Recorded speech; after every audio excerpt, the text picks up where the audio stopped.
Itu dalilnya berhutang terhadap dana zakat qardul hasan. Maka sekali bukalah kitab-kitab fikih itu. Mustahik zakat tu Ibnu Sabil tu gimana sih gitu? Boleh enggak berhutang? Makanya ada kajian bagaimana hukumnya menghutangi dana zakat bahkan oleh mustahik sendiri. Boleh enggak mustahik utang dana zakat? Apalagi non mustahik. Qardul hasan tu ada makhraj fikihnya. Cuma kalau tak pernah ngaji fikih tak dapat dia.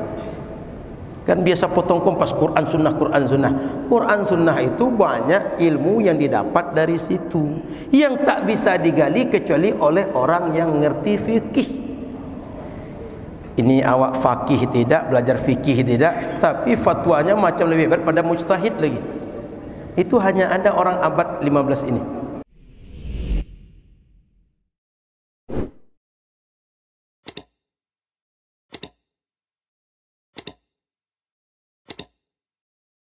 Syukur Ustaz, Ustaz. Saya ini soal praktisi Ustaz. Jadi nanya praktis Ustaz. Siap. Fikih zakat itu sama mungkin fikihnya fikih ibadah Ustaz. Iya. Sama dengan kemudian sholat, haji dan lain-lain. Tetapi zakat tak bisa kita pungkiri aspek sosial, aspek maslahat. Iya. Nah, terkadang kawan-kawan kita ini, saudara kita ini menganggap bahwa seperti contoh di kotkan Ustaz, Abdul Hasan kan, mereka menganggap itu tidak ada dalil segala macam, Nabi tak melakukan. Yang kedua, contoh dapat penghasilan aja Ustaz, itu menurut mereka tidak ada. Ketika kita tawarkan, oh tidak ada zakat itu cuma ada fitrah. Ustaz, itu kira-kira untuk menanggapi yang seperti itu seperti apa kira-kira? Karena saya harus orang praktisi. Baik. Jadi qardul hasan tadi ya. Qardul hasan itu kalau kita ngerti, tengok pembahasan asnaf mustahik zakat tentang Ibnu Sabil. Ibnu Sabil ketika dia kemalaman, kehabisan bekal, sementara dia orang kaya, cuma kehabisan bekal di perjalanan. Gimana? Dia dikasih zakat atau dihutangkan dana zakat? Paham? Saya ini crazy rich, apa istilahnya? Crazy rich. Orang kaya sultan lah sekarang tuh. Cuma pas datang ke rimba Riau, masuk ke hutan akasia, hilang konek, hilang dompet. Mau balik ke Jakarta, tak bisa beli tiket. Orang pun tak mau menolong. Saya ini orang kaya Pak, cuma tak ada duit sekarang. Gimana saya? Berhak saya dapat zakat? Masa crazy rich dapat duit gitu, dapat duit zakat lagi gitu. Malu-maluin aja kan. Jadi saya tak punya duit. Apa solusi saya? Saya hutang duit zakat, tolong pinjamkan saya duit, nanti dah sampai rumah saya balikkan lagi itu. Itu dalilnya berhutang terhadap dana zakat qardul hasan. Maka sekali bukalah kitab-kitab fikih itu. Mustahik zakat tu Ibnu Sabil tu gimana sih gitu? Boleh enggak berhutang? Makanya ada kajian bagaimana hukumnya menghutangi dana zakat bahkan oleh mustahik sendiri. Boleh enggak mustahik utang dana zakat? Apalagi non mustahik. Ada pembahasan di situ. Cuma para amil zakat mesti amanah dalam mengelola dana zakat. Artinya jika dia pinjamkan terjadi sesuatu, resikonya ditanggung oleh amil. Kenapa? Kalau dia meminjamkan bukan karena pertimbangan-pertimbangan yang sesuai kaidah syariat, dia mesti ganti rugi kekurangan dana zakat karena kepertimbangan kebijakan dia tak sesuai maslahat zakat. Itu contoh. Termasuk kalau ada orang mengelola zakat, mestinya beras itu disimpan tempat yang teduh. Oleh dia disimpan halaman Masjid Raya An-Nur.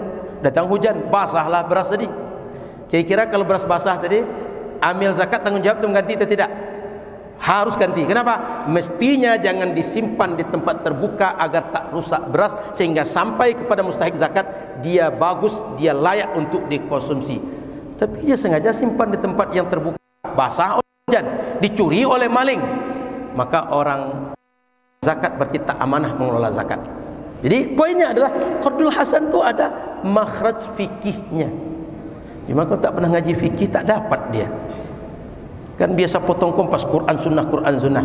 Quran sunnah itu banyak ilmu yang didapat dari situ yang tak bisa digali kecuali oleh orang yang ngerti fikih. Ini awak faqih tidak, belajar fikih tidak, tapi fatwanya macam lebih berat pada mujtahid lagi. Itu hanya ada orang abad 15 ini. Sudah itu bagaimana menyikapi? kita mengambil fatwa, katakan ikut fatwa MUI, ikut fatwa Muhammadiyah, tidak ikut fatwa NU, tak ikut fatwa sebagian orang. Ya kalau nalarnya selain Nabi semuanya bisa benar bisa salah, tak ada yang pasti benar, Nabi cuma pasti benar. Ini kan nalarnya kadang dibolak-balik orang itu. Kalau untuk orang lain bisa benar bisa salah, kalau mereka tidak pernah salah, benar selalu. Apa kalian sudah jadi nabi? Paham maksud saya ni? Kalau giliran Wahabi berfatwa selalu benar, tak ada benar dan salah.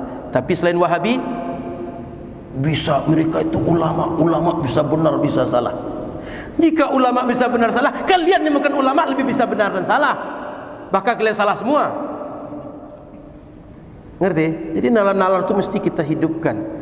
Masa ulama bisa benar dan salah, yang bukan ulama tak bisa benar dan salah? Benar salah kok bisa hebat yang bukan ulama daripada ulama? Ngerti maksud saya ni?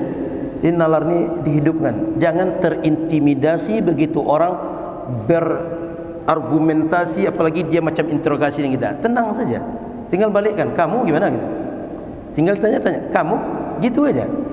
Biar kaget dia, terpikir, iya juga ya, saya tanggung jawab di hadapan Allah atau tidak gitu. Selama ini karena tak terpikir, karena jarang dipakai. Mereka tu sering otaknya tu ori, jarang berpikir memang. Jadi Hendy, kita sebagai orang filantropi, masyarakat awam, bagi kita para ulama yang berfatwa kepada kita, itulah sandaran hukum kita. Maka kita tinggal ikut siapa yang akan kita rujuk.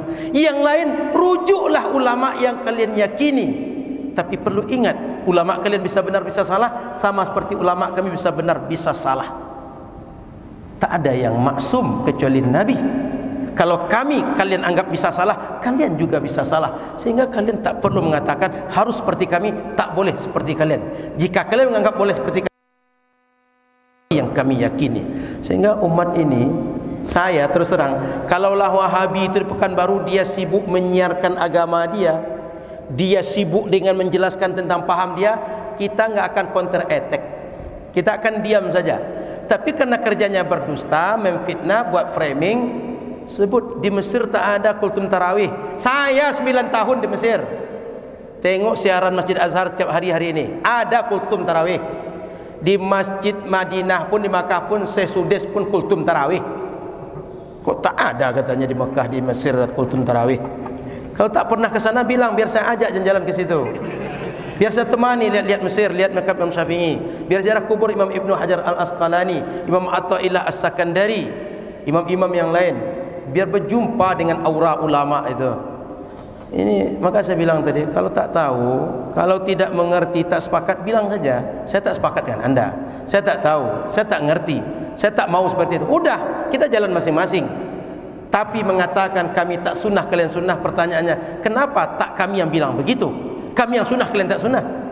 Kalau kalian ngaku salafi, kami tak salafi, kenapa tak kami bilang kami salafi, kalian bukan salafi?